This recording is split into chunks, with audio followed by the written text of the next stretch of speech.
জনগণের কাছে দেওয়া আমাদের অঙ্গীকারগুলো এই মুহূর্তে আপনাদের সামনে আমি পুনরায় বিস্তারিতভাবে তুলে ধরতে চাই না। তবে শুধু এতটুকু বলবো, জনস্বার্থে নেওয়া সরকারের কাজগুলো বাস্তবায়নের প্রধান দায়িত্ব জনপ্রশাসনের উপরে বর্তায় এবং তাই সরকারের কর্মসূচি বাস্তবায়নের জন্য প্রশাসনের সাফল্য শেষ পর্যন্ত সরকারের সাফল্য হয়ে দাঁড়ায়। এ কারণেই আমি বলি, জনপ্রশাসনের কর্মকর্তাগণ, বিশেষ করে বিভাগীয় কমিশনার এবং জেলা প্রশাসকগণ হচ্ছেন মাঠ পর্যায়ে সরকারের প্রশাসনিক অ্যাম্বাসাডর।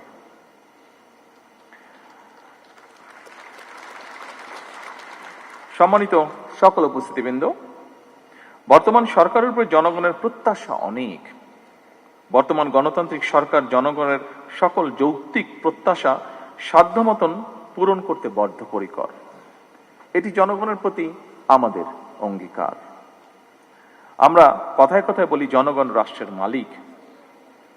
জনগণ যদি সত্যিই রাষ্ট্রের মালিক হয়, তাহলে এই মালিক অর্থাৎ সেবা গ্রহীতা যারা, তারা যখন অফিস আদালতে তাদের সমস্যা নিয়ে যান, তারা যেন আপনাদের সেবায় কিছুটা হলেও রাষ্ট্রের মালিকানা অনুভব করতে পারেন, সেটি নিশ্চিত করা কিন্তু আপনাদের দায়িত্বের একটি অংশ বলে আমি মনে করি।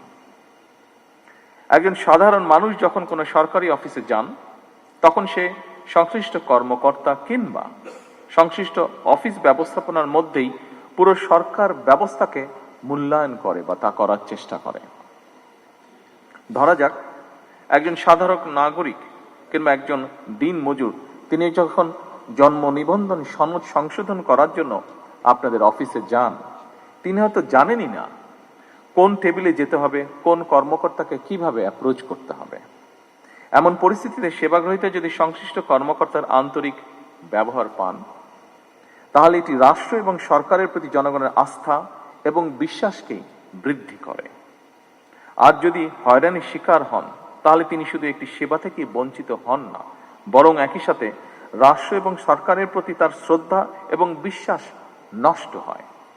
সুতরাং রাষ্ট্র এবং সরকারের সঙ্গে জনগণের আস্থা তৈরির ক্ষেত্রে আপনাদের কার্যক্রম মুখ্য ভূমিকা পালন করে এবং করতে পারে। তাৎক্ষণিকভাবে হয়তো সবকিছু সমাধান করে দেওয়া সম্ভব নয়, এটি আমরা বুঝি, কিন্তু ভুক্তভোগীর মনে অন্তত এই ধারণা জন্ম